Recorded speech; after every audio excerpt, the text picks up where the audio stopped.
What's going on, folks? Today's going to be a fleet focus video. I had some other videos and live streams planned out, and to be honest, the current stability of 323.1 in the PU has been a little tough to get anything really recorded. A lot of server recoveries, a lot of bugs, a lot of crashes. So I'm holding off on those videos until such time as stability picks up a little bit.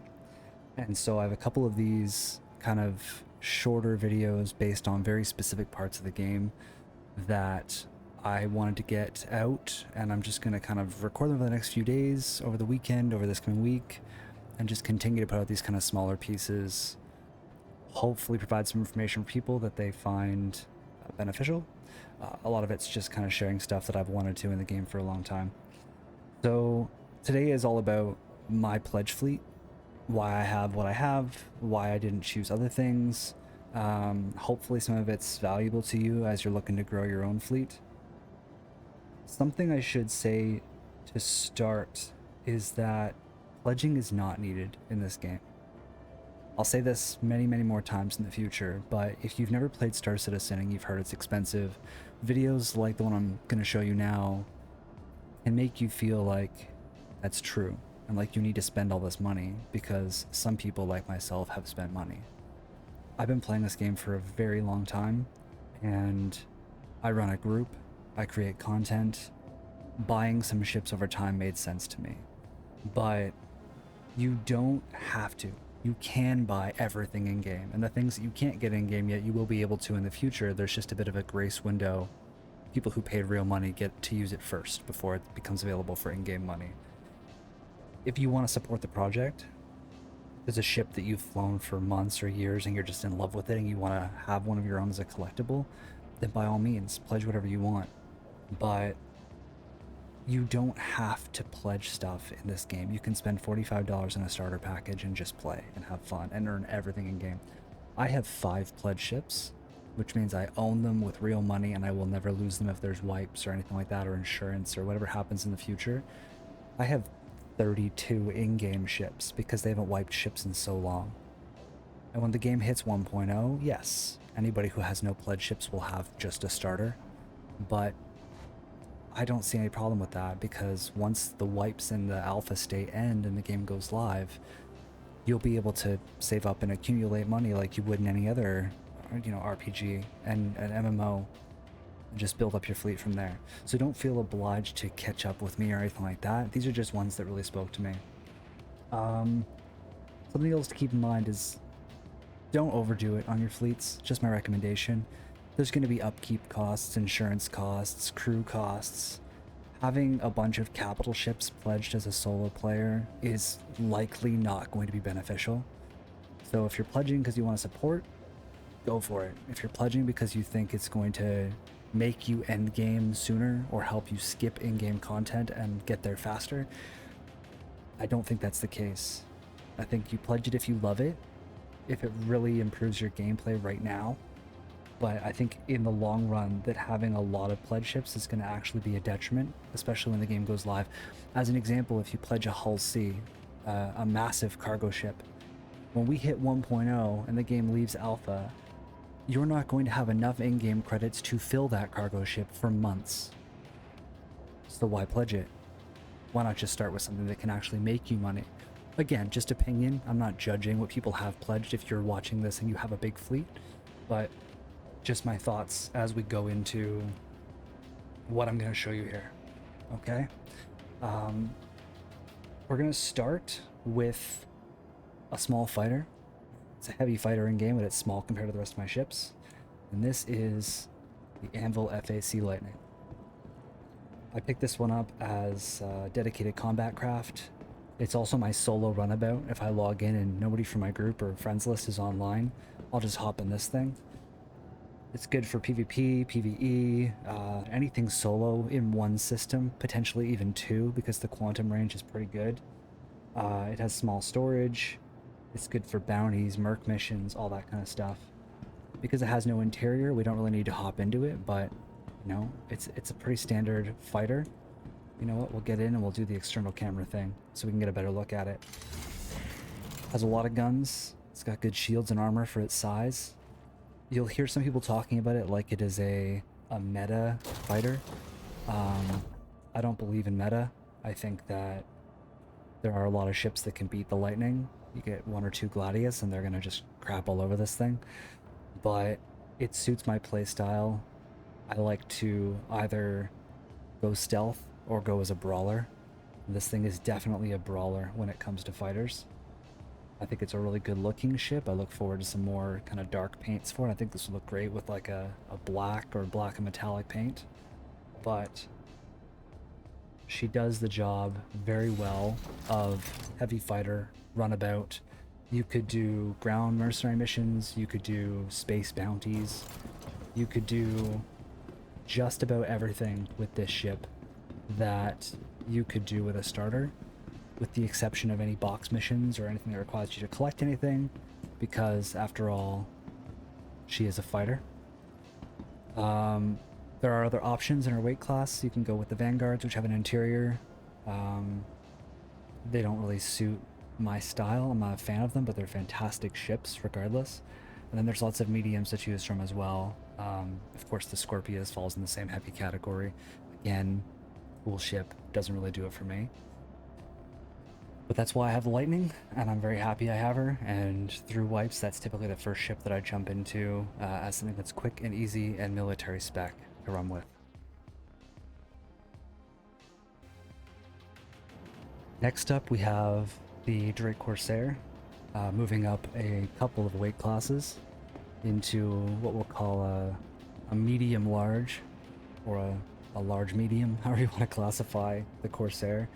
Falls in the same weight class as the Andromeda, the 400i, and the MSR, but is definitely standout in that class for me. Some people prefer the Andromeda with more armor, missiles, or the MSR with the speed. The Corsair is meant for expeditionary, some would argue piracy or mercenary work in that weight class. This is my daily driver. This is a ship that can kind of do everything in the verse. I have a name picked out for her.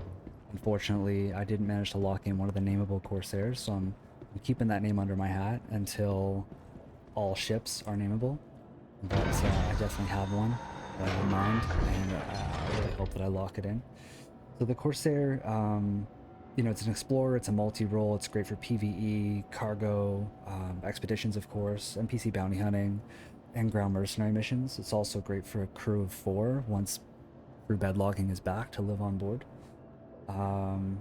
It just kind of has all the amenities you need. It's got a nice big cargo hold here, where you want to put cargo, or typically I'd also keep a vehicle in here. I just reclaimed the ship, so there's no vehicle right now, but typically I would have either an Ursa Rover or a Cyclone, with room for SCU crates of supplies, armor, food, water at the back here. And I could also still kind of slot some cargo that I find when I'm out flying around and slot it in there.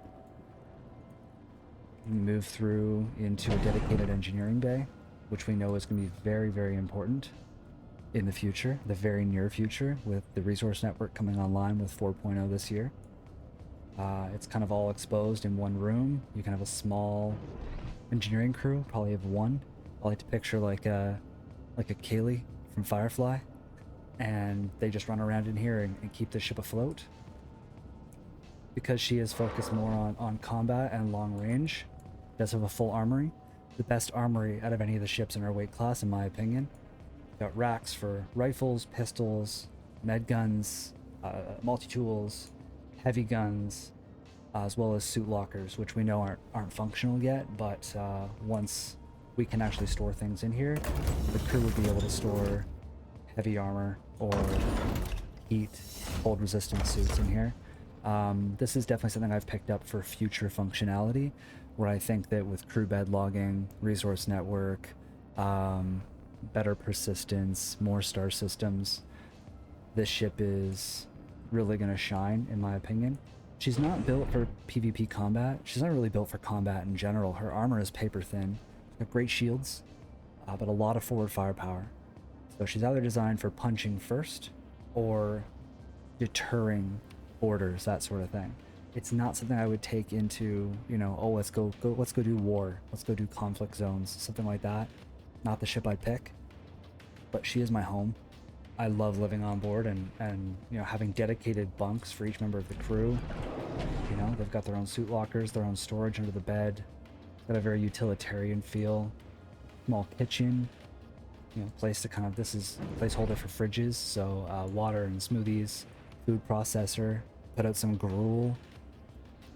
Feels like a ship straight out of, you know, the worlds of Firefly or The Expanse. Feels like a Belter ship to me, and you know, I just love her. Lights are off right now, so I'm using my flashlight, but it's got a bathroom and a shower in one. Got an elevator here that leads to the ground, the galley or the roof. Again, very handy having a second entry on a ship like this. You got a ramp at the back and you've got an elevator at the side. 2 side turrets, great coverage. Captain's quarters, or in a ship like this, probably pilot's quarters. There wouldn't necessarily be a captain. We've got the pilot seat, co-pilot seat. Co-pilot seat also accesses the turret at the back. All the turrets are dual size 2s. Not a ton of firepower. Great for keeping little fighters off your back. And when you take off with this ship, you know, you can fold the wings down, the asymmetrical wings, and she's got a really unique look to her. Lot of forward firepower, extra firepower on the wings, and some size 3 missiles that come stock. Or you can swap them for size 2s like I usually do. I love this ship. This is the ship you'll find me in most if you come across me in the verse. And I think that she's well worth either in-game money or pledge money. This is one that, because I usually fly with a crew, that has been really beneficial to me to have this. Especially if somebody doesn't have bigger ship pledged and doesn't want to. It's very easy for me to get crew and to live on board this for long-range expeditions or missions. I've had a lot of people ask me, you know, how is she in combat? That's the first question a lot of people ask. As I mentioned, you know, she's not really built for that. You'd think with the guns that she is, but she can't really take much of a hit. What she's designed for is it's long-range travel. Very, very good at deterring attackers. And just feels like a home to me, and it's something that I can do everything in the game in, with the exception of dedicated salvage or dedicated medical. But you park a medical Ursa in the back, or you go support a salvage craft by defending them or carrying their cargo. And of course, not my playstyle, but piracy. She's built really well for that because she can hit hard first and carry things home, and be a home to several crew. Next, we have one of my favorite ships in the game, and the ship that brought me into this game, the commercial for this next ship, I'll link it at the end of the video, is what first caught my attention with this game. This is the Anvil Carrack. Obviously, a size up from the Drake Corsair, but designed for a similar role, long-range expeditions for a larger crew. The Carrack is an ex-military craft, and as such, you know, in a sub-capital, has a lot more armor than something like the Corsair. When fully crewed, quite a bit of firepower, as well as some additional amenities that we'll look at on board. The Carrack is one of the ships that is nameable. This is the ECS Nevermore. I've been flying the ship for a long time, even though she's not complete and has her quirks, and it's one that I tell myself once in a while that I'm gonna remove her from my fleet because she's not done yet, and I can't do it. This is the closest ship we have right now to size, and honestly external appearance to Serenity from Firefly. Not the same in role, you know, she's a military exploration craft, she's not a disused or decommissioned hauler, but outside and size-wise, she's as close as we have. This is a ship that's going to be really good for, again, just about everything. She's designed to be modular, and so the rooms we're going to walk through in a second, eventually we'll be able to swap out for different rooms. So stock, she's good for exploration, medical, cargo, crew bounty hunting, just about everything. As long as you fully crew her, she can defend herself, she can go everywhere, she can do everything, and that's before modularity comes in. This is the vehicle bay. Looks like a cargo bay. It's not. It's designed for an Ursa rover, which I would usually have in here, but someone's using it right now. So you park an Ursa rover in here or a couple smaller vehicles, but plenty of room, nice big ramp, fantastic ship for that. You've got ladders, basically like Jeffrey's tubes, up to the upper decks. We're not going to take that right now. Docking collar. She doesn't currently dock with stations. I believe she's meant to in the future. For now, you know, you have to land her in a hangar, and she's quite large, so keep that in mind. Got suit lockers here right before the airlock, so in the future when you can't fly a ship in heavy armor, or if you're choosing to conserve oxygen in your suits, that's where you'd store them. This is the first modular bay. By default, right now they are cargo. If CIG does with the Carrack what they did with the Retaliator, when modularity comes out for this ship, these will likely just become empty rooms, and the price of the Carrack will probably go down, and you'll have to buy either in-game or pledge the modules. We know obviously there's cargo. Speculation is there's probably going to be base building, vehicle bay, like one with refuel and rearm, and we don't know what else. Maybe drop seats. I have no clue. I'm hoping personally to have 2 cargo bays and a vehicle bay. I'd be fine with that. The ship needs some work, which we'll talk about in a second, but that would make me happy. For now, this is just room for a lot of cargo. Those doors do not open yet. They are meant to lower and open once the modularity comes in. For now, what that means is there's no way for anybody to steal your cargo because they can't get it out of the ship. So it's one cool thing to have. It's very expensive in game. It's very expensive to pledge. It is a sub-capital ship. It is designed to require months or years of gameplay to afford. I recommend waiting. I have one because I have a large crew. But honestly, sometimes I regret it too, despite loving this ship. I don't need her. Right? I could use the Corsair to earn this shipping game, but I do love it. You move through 3 very slow to open cargo bays. I hope we can prop these doors open in the future. And once you get to the back, you enter the armory. One of the things that needs a rework, this elevator here does not go to the ground. It only goes to upper decks. In my opinion, this elevator should go to the ground and create a secondary entry, because having to walk through all these doors to get back here is frustrating. And one of the reasons why I don't really use the ship all that much right now, I'm usually just in the Corsair. But you do have this nice big armory, lots of gun racks, more suit lockers, probably meant for heavy marine armor. And if you continue back here, there is a large manned turret out the bottom back of the ship. If you notice any lag going on here, it's not you. The game is being laggy past week or so, and these doors are opening very slow. We're going to choose to go up this elevator instead of the front elevator that we passed. There are 2 elevators at the bottom deck that go up to the other decks. This one goes a little bit higher. Speaking of the elevator exiting the ship, it's my belief that this empty space right here is for an exit button that's just not there yet. Like, it's a very obvious empty space, and my hope is that when the ship gets reworked with gold standard, that they open that up.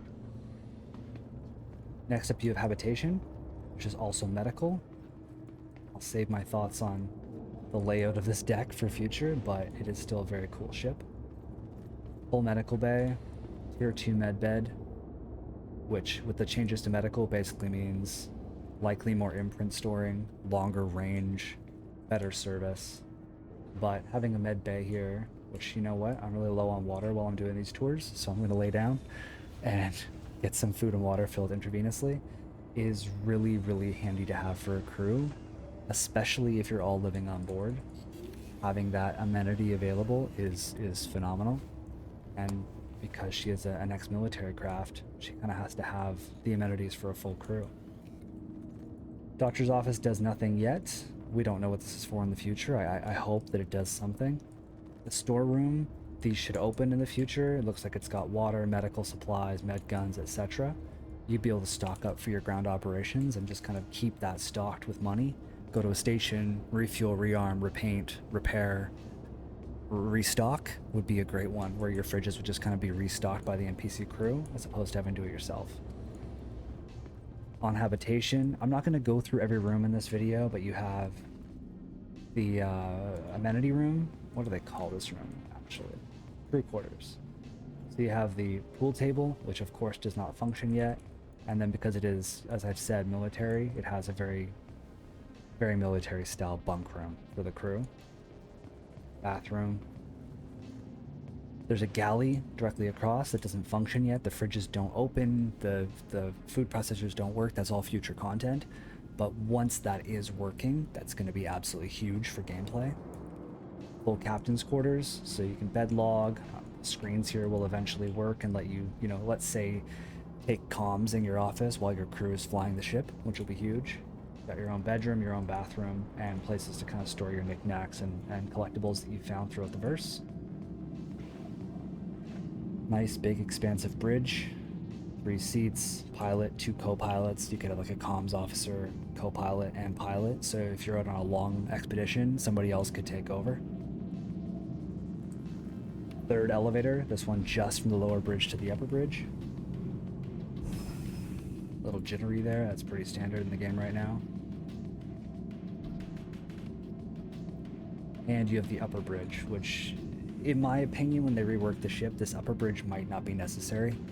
It feels a little superfluous, but for now, you've got a turret here, you've got a nothing here, you got a secondary flight seat that can fly in atmosphere right now. It actually works. It can't jump to quantum, but it can fly around in atmo. And you have your kind of like your astrometrics or your jump point scanner. So this is a dedicated exploration craft. It is designed for going out and finding things. All this kind of shows you that. You have escape pods, which don't function yet as well. It's one of those ships that has a lot of future content. You got a repair bay. We have no idea how this is going to function yet. I don't know if it's for parts. I don't know if it's for armor, weapons, if it's for both.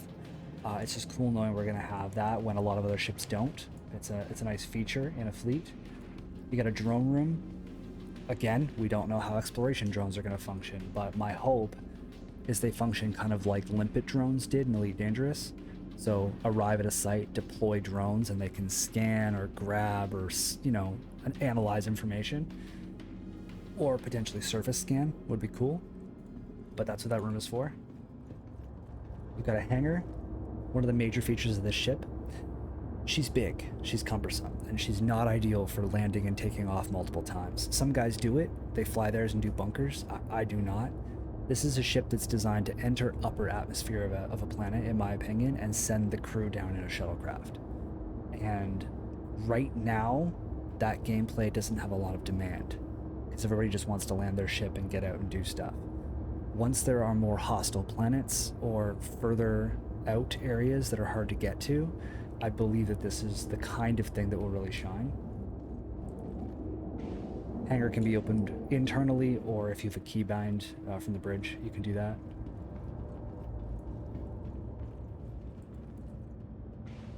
A bit further back, got 2 more turrets. You got 1 on each side. Engineering bay. You got a full engineering bay with 2 levels. Again, very handy. You're going to need an engineering crew on ships this big in the future. They're really trying to deter you from flying these ships solo, and I highly recommend that you don't. But if you are crewed, as I said, you've got an engineer or 2, you've got turret gunners. Here's the thing as well with gunners. People are going to get bored if they're just sitting around doing nothing. So something to keep in mind is that you don't need to have people sitting on the turrets all the time and sitting in engineering all the time. Those guns are really close to engineering. So the engineers could run to those guns. The co-pilot could run to the top turret, that kind of thing. So you can have multiple positions on a ship like this. Cartography, no idea how this is going to function, but I'm guessing you enter a system, ships like this will be able to scan and find maybe new signal sources. Maybe this is how you're going to discover wrecks that nobody else knows are there. The sky's the limit on your imagination for that one.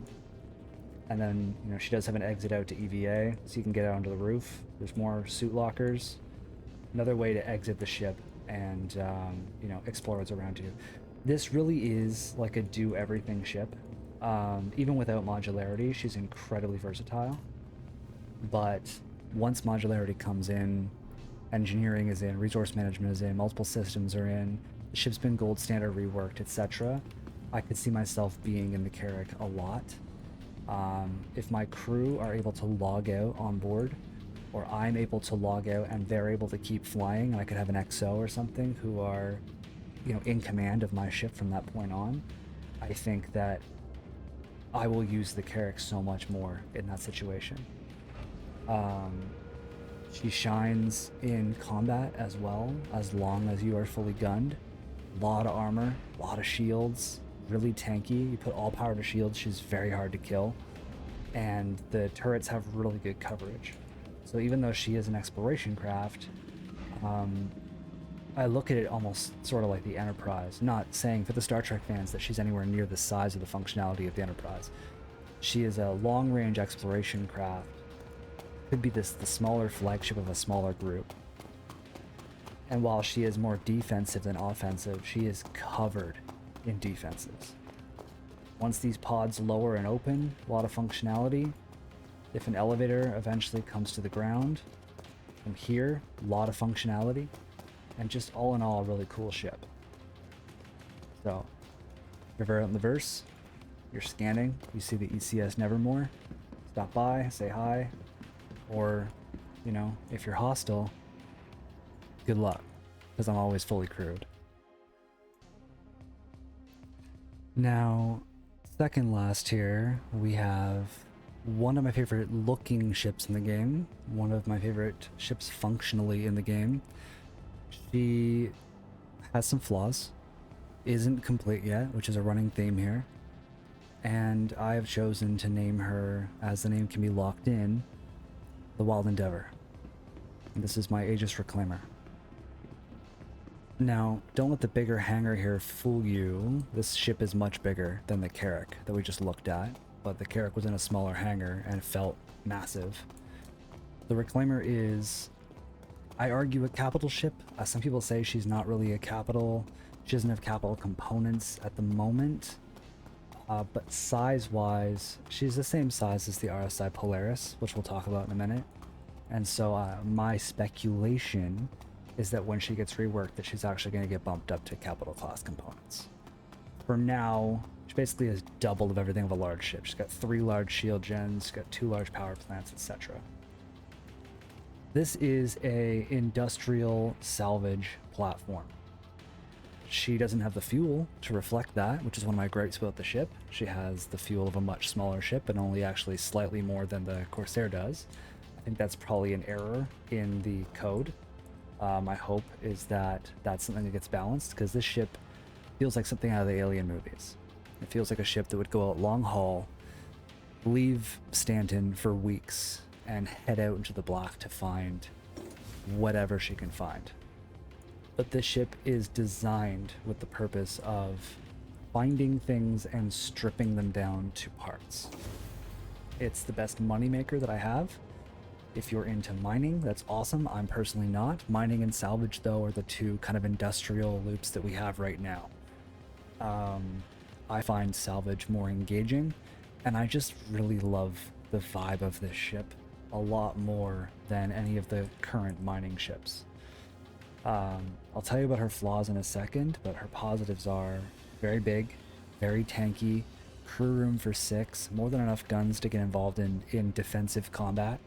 If you wanted to drop this thing into some kind of NPC combat zone fully crewed, you could shred most ships in there as long as your guns are fully manned, and then strip them down for parts. When you go third person, the camera can barely make sense of how big this ship is.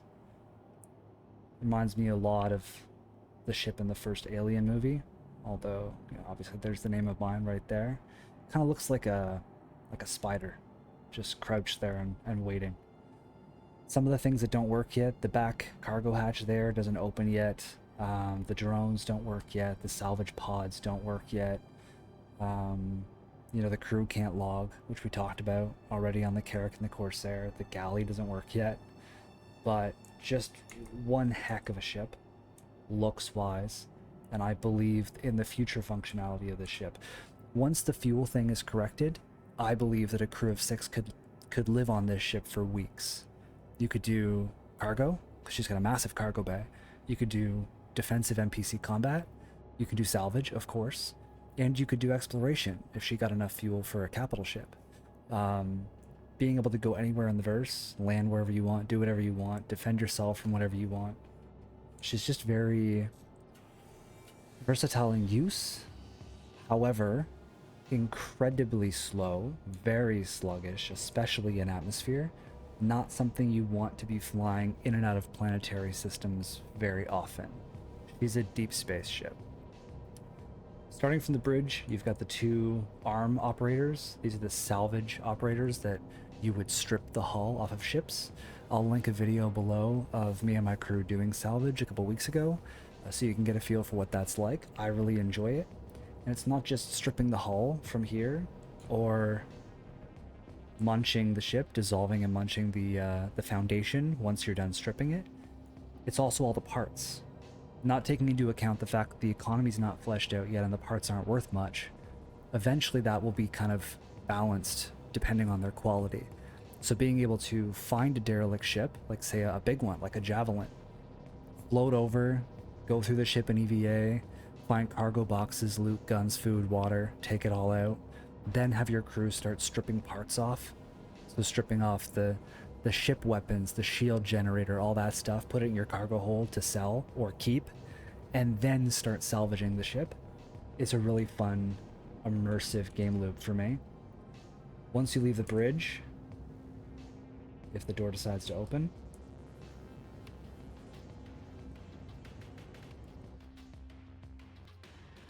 there we go. Pause the video for a second there so you guys didn't have to watch that. That was a long wait.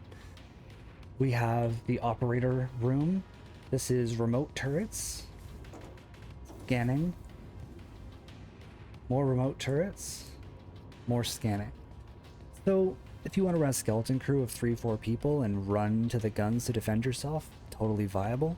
But if you were running fully crewed, you could have 2 turret operators here, 2 armor operators on the bridge, co-pilot, a pilot, and a scanning crew member, all just in this upper level. I don't run it that way. I run this ship with 4. So you kind of switch out seats so you're not bored. I think it also feels a lot more realistic to me. You wouldn't necessarily have someone sitting at these stations unless you were military or a big corporation. But it has the stations for all those people. This is the kind of munching and grinding room. I don't know what they're going to do with this room, because they changed the munching and grinding to dissolving. In my opinion, this room could be gutted out and they could put more fuel pods in here so we can go further. But it looks cool. It just doesn't actually do anything now because they changed what that's doing. Got a ladder to the upper deck. We'll take the elevator, and we have the door that I came in, which is the elevator to the ground. And you have escape pods here, which do not function yet. Go up a deck. I love this ship aesthetically. I just get frustrated with the state that she's in right now in the game. But I definitely recommend for saving up for one in game. I do not recommend pledging. I have one. If you're the kind of person who likes to earn things in game, I'll do a little plug here for a second. We do have a Discord. I'll link it below. We do have an org. I'll also link that. You are more than welcome to come crew my ships. Just because I spent stupid money on something doesn't mean you have to, and you could use crewing my ship to then earn your own ships in game. If you are going to pledge a salvage ship, I would recommend the Drake Vulture. It's meant for one person, maybe 2 if you have somebody in the cargo room. It's a much better investment, and you could use the Drake Vulture to earn the Reclaimer in game fairly quickly. But let's continue the tour. Got a drone room here, a couple of drone operators. We don't know how these drones are going to function yet, but it's very cool the ship has them, much like the Carrack. Back. Escape pods were left and right there. Couple doors. Got a docking collar. This is not functional. She cannot dock with stations the way she's supposed to. She kind of can only be called into cities or Grimhex. So a little frustrating to use the ship sometimes. But they have said that when the ship gets reworked that it will be able to dock properly, as it doesn't really fit in orbital hangars. Full galley. If this kitchen looks familiar, I'm 99% sure it's modeled after the kitchen from the first Alien movie. It's literally the same kitchen, but all the amenities you would need for an industrial crew. Heading back, I won't go through every room here. You got the captain's quarters. It's what you'd expect. It's got a desk, it's got a bunk, it's got a bathroom. Crew quarters, bunch of beds. Similar to the Carrack, you know, you have bunks for your crew there. Because those don't really function yet, I'm going to gloss over those. You've got ladders to the lower decks. We're going to take the elevator, but there are several points of entry and egress. You got the airlocks. This is what I use to get in and out of the ship if I'm going to be floating into a station to sell my cargo, until they physicalize cargo, or if you're leaving the ship to go strip parts off a ship. You do have 2 airlocks. Now this is a ship with multiple decks. Salvage balcony, we're on habitation, salvage processing, salvage hold, and cargo hold. We're just going to check out each one real quick. Some of these floors don't really serve a purpose yet. I'll show you why. Salvage balcony literally overlooks salvage processing, and it has no purpose right now because the boxes down there can't be stacked. My belief is that you will eventually be able to stack the boxes in processing, and so the upper deck will serve a purpose for accessing the upper boxes, okay? But right now, it's just a vibe. It feels cool. If you're boarding a pirate or NPC reclaimer, it gives you good sight lines for combat, but it's not a useful deck at the moment. I really hope that changes in the future, because I do love this ship. It's also the longest tour that we're doing today, because it's the biggest ship that I own. It's also one of the biggest ships in the game. It's player flyable at the moment. Salvage processing, those 2 machines there, when you are salvaging, they pump out the boxes, and you have a crew member. You can do it yourself, but it's tedious. I don't. You have a crew member down here, and they stack the boxes as they're coming out. And so you kind of stack them on the cargo grids, which are not big enough in my opinion. And you empty out the ship's hopper, and then you go sell that cargo, or you keep going. Below that, you have the salvage hold. There isn't a reliable way to get boxes down there. You can drop them down the back in the chute of the non-functioning elevator, one at a time, kind of. You can take them down the elevator, kind of. There's also no grid in here. There should be a cargo grid. In my opinion, this room should probably be bigger. It feels very incomplete, this salvage hold. Again, love the ship. Great concept. Needs a passover, and we know that it's getting. And then the cargo hold, the most confusing room in the ship, because there's no way to get cargo in and out of it except for this very slow, very small elevator. From my understanding, the back door of the cargo hold, when it gets reworked, is meant to open, so that you'd be able to put stuff into the ship from there. So you got a cargo room here that you can kind of just either bring things up the elevator, or eventually that back door should, in my opinion, open, so you can load boxes and gear that you find on any ships that you board into that room. At the moment, it doesn't really do much. There's no clipboard grid there. It is what it is. And then you can exit the ship from this elevator as well. Very slow. It's worth noting, if you're going to live on board this ship, you can also fit small vehicles in this elevator. The STV fits fine. Obviously the new motorcycles, the Pulse, fit fine. Most of the hover bikes, the Ursa does not fit. But it is still useful to know that. Why do I have one pledged? Again, I have a group. After a wipe, or after the game goes live, not having to save for this shipping game, being able to start just earning money with it right away, knowing I have people to crew it, is really big for me. I do not recommend pledging a ship this big if you're new, or if you don't have a regular crew. If you love it and you want to support the project, go for it, but that's just my 2 cents on whether it's worth it or not. Now, I'm just going to stand here for a sec. I have a 5th ship pledged, and that is the RSI Polaris.